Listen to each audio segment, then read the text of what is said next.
Jadi pengusaha bukanlah impian kecil saya.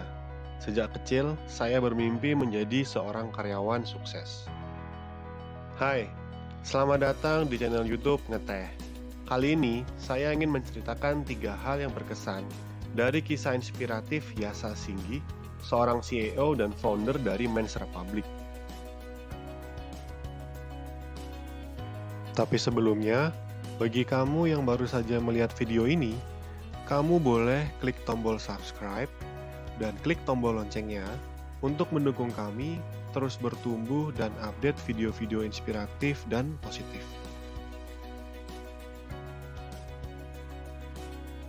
Yang pertama, titik balik Yasa Singgi.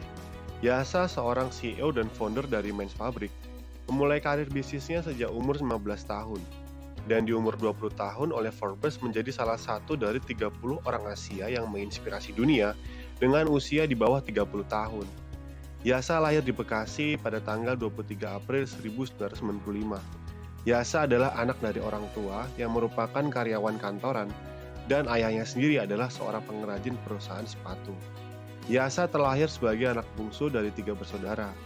2 kakaknya bekerja sebagai karyawan, dan hanya Yasa yang bekerja sebagai seorang pengusaha.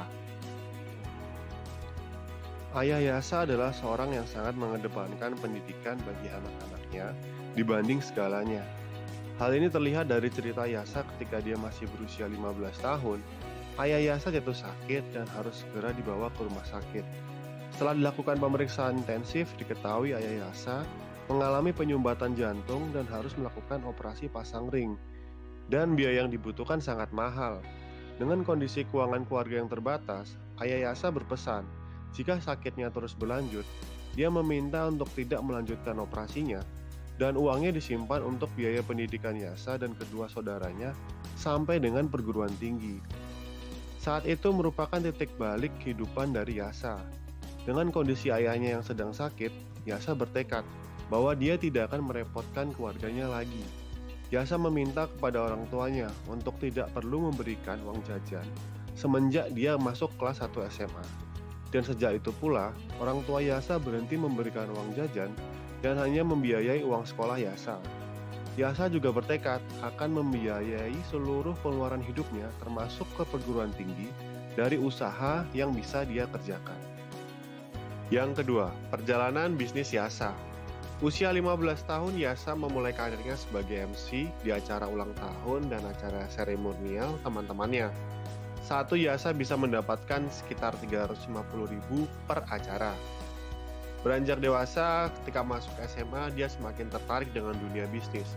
Dan dia mulai mencoba menjual lampu hias, namun sayang hanya bertahan 6 bulan saja. Kemudian Yasa mencoba berjualan kaos sablon dengan bermodalkan desain menggunakan Microsoft Word, dan dibantu temannya memiliki usaha di bidang konveksi. Yasa membeli dan mencetak baju buatan hasil desainnya.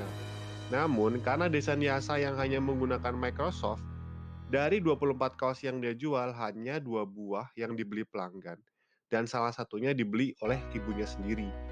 Meskipun usaha kaosnya tidak laku, Yasa tidak menyerah. Dan karena info dari kerabat dan teman-temannya, mereka berkata, kalau kamu mau berjualan baju bagus dan murah, kamu harus ke Tanah Abang. Akhirnya bermodalkan 700.000, Yasa ke Tanah Abang dan membeli 7 lusin kaos. Keesokannya Yasa menjual kaos tersebut ke teman-teman dan kerabatnya. Yasa juga menjualkan bajunya di Kaskus, dan disinilah juga awal dari nama brand Men's Republic yang merupakan juga nama toko online pertamanya. Meskipun tidak disertai strategi marketing yang baik, bisnis baju Yasa lumayan berhasil. Modal Yasa keluarkan untuk membeli bajunya dapat kembali dan masih mendapatkan keuntungan yang ia gunakan untuk restock dan menjual lagi. Yasa semakin bersemangat dan dari keuntungan berjualan kaos, dia mencoba membuka kedai minuman yang bernama Ini Teh Kopi. Usahanya berkembang lumayan pesat sampai-sampai Yasa berani untuk mencoba membuka cabang di Mall Ambassador. Namun ternyata usahanya tidak bertahan lama dan malah harus menanggung rugi sebesar 100 juta rupiah untuk membayar sewa tempat, gaji karyawan, dan sebagainya. Akhirnya Yasa menghentikan segala usaha bisnisnya dan fokus UNAS atau Ujian Nasional SMU. Setelah Yasa lulus SMA pada umur 17 tahun, Yasa mulai merencanakan strategi bisnisnya lebih baik dengan memulai usaha sepatu.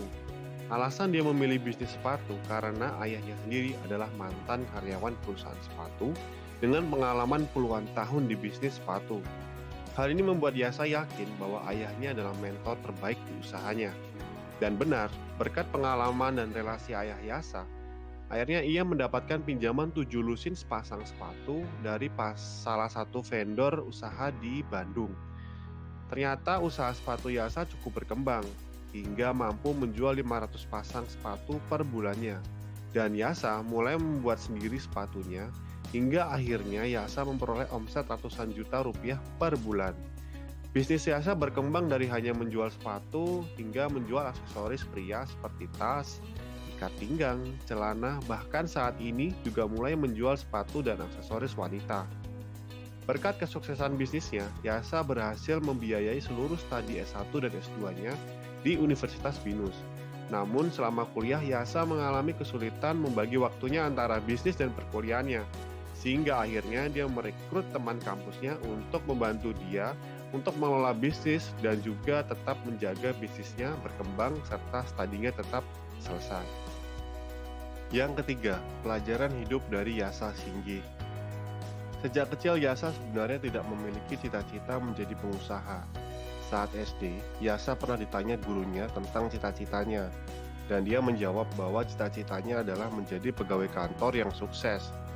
Yasa menjadi pengusaha karena tergerak oleh perjuangan dan pengorbanan orang tuanya yang mati-matian demi kelangsungan pendidikan Yasa dan saudara-saudaranya. Yasa juga sebenarnya tidak ingin melanjutkan kuliah dan ingin terus melanjutkan usaha bisnisnya.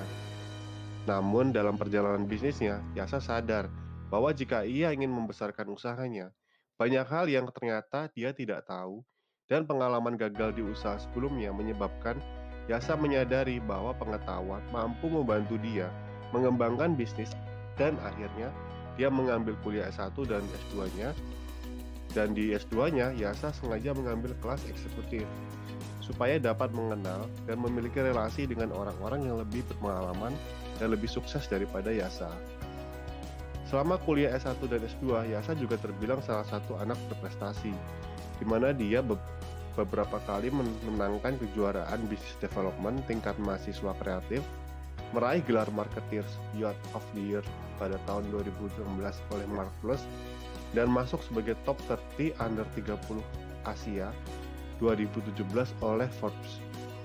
Kuliah S1 dan S2-nya pun diselesaikan dengan predikat cum laude. Yasa bercerita bahwa salah satu kunci keberhasilan dia menjadi sukses sekarang juga karena keberanian untuk menjadi MC, mendesain baju dengan Microsoft Word, pergi ke Tanah Abang dan menjual baju ke teman-temannya, hingga berani berhutang ke pabrik sepatu. Yasa mengatakan bahwa pencapaian yang dia peroleh sampai sekarang karena akumulasi kesalahan dan kegagalan yang dia lalui. Namun kegagalan tersebut justru yang mengajarkan banyak hal bagi Yasa bisa sampai sesukses sekarang. Memulai suatu bisnis bukan dari merencanakan strategi marketing, kompetitor, atau quality product. Bisnis itu dimulai dengan open atau buka dulu. Jika kamu suka dengan video ini, kamu bisa memberikan like dan komen di bawah mau video tentang hal inspiratif apa yang akan saya bahas. Share juga agar orang-orang terdekatmu bisa bersama-sama bertumbuh positif. Saya Billy dari Ngeteh, sampai jumpa.